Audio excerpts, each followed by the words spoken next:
Pekarangan merupakan sebidang lahan yang letaknya di sekitar rumah dan memiliki batas yang jelas.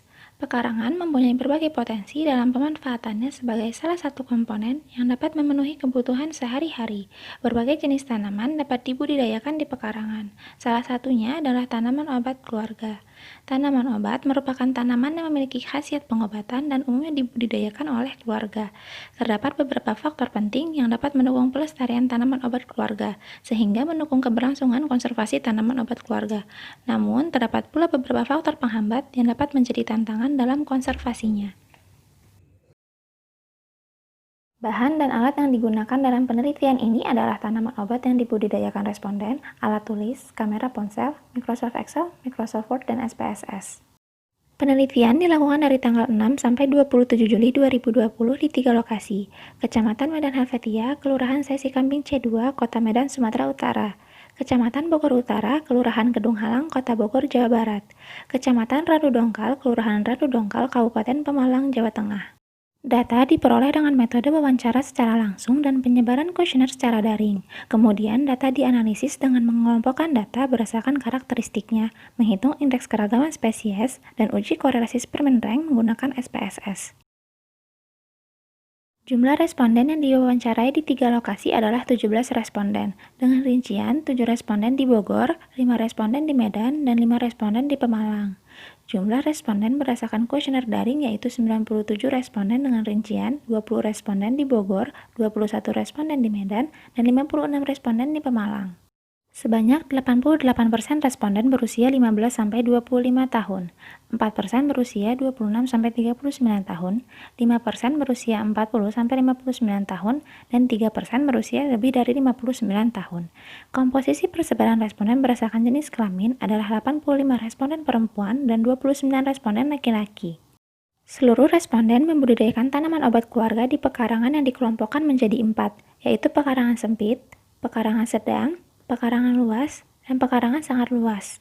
Luas pekarangan tidak menjadi faktor penghambat karena beberapa responden yang tidak memiliki pekarangan luas menanam tanaman obat pada wadah atau media. Jumlah spesies tanaman obat di Pemalang jauh lebih beragam dengan jumlah 43 spesies, di Bogor 10 spesies, dan di Medan 14 spesies. Indeks keragaman spesies di wilayah Bogor adalah 1,94 dan di Medan adalah 2,27 yang termasuk kategori sedang, dan di wilayah Pemalang adalah 3,23 yang termasuk kategori tinggi. Secara keseluruhan, pendidikan terakhir responden mayoritas adalah pendidikan tinggi dengan persentase 73%, pendidikan menengah sebanyak 25%, dan pendidikan dasar sebanyak 2%. Berdasarkan uji korelasi Spearman Rank, didapatkan koefisien korelasi min 0,084 yang menggambarkan tingkat pendidikan responden tidak berkaitan dengan kegiatan budidaya tanaman obat. Pengetahuan responden tentang tanaman obat keluarga berasal dari berbagai sumber, di antaranya buku, internet, dan turun-temurun. Berdasarkan uji korelasi Spearman Rank, didapatkan nilai koefisien korelasi yaitu 0,935 yang menggambarkan kegiatan budidaya tanaman obat sangat berhubungan dengan pengetahuan responden mengenai tanaman obat tersebut.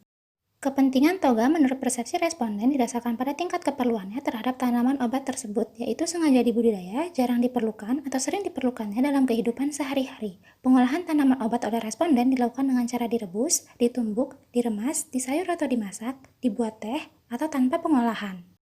Persepsi masyarakat mengenai tanaman obat keluarga cukup baik atau positif. Hasil uji korelasi menunjukkan tingkat pendidikan berkorelasi negatif dengan kegiatan budidaya, sementara pengetahuan mengenai tanaman obat keluarga berkorelasi positif dengan kegiatan budidayanya. Menurut responden, terdapat beberapa faktor penghambat yang menghalangi mereka dalam membudidayakan tanaman obat. Faktor tersebut diantaranya membutuhkan waktu, sulit dalam pemeliharaannya, sering terkena hama, serta kurangnya informasi atau pengetahuan mengenai tanaman obat keluarga. Persepsi masyarakat mengenai tanaman obat keluarga cukup baik atau positif. Pengetahuan mengenai tanaman obat keluarga merupakan hal yang mendasari responden untuk membudidayakan tanaman obat keluarga. Tingkat pendidikan responden tidak berhubungan dengan keputusan responden dalam membudidayakan tanaman obat keluarga. Pekarangan merupakan lahan budidaya untuk tanaman obat keluarga dan luas pekarangan tidak menjadi faktor penghambat. Keanekaragaman spesies tanaman obat di Bogor dan di Medan termasuk dalam kategori sedang, sedangkan di Pemalang termasuk dalam kategori tinggi. Faktor penghambat budidaya tanaman obat menurut responden diantaranya waktu, pemeliharaan, hama penyakit, dan informasi atau pengetahuan.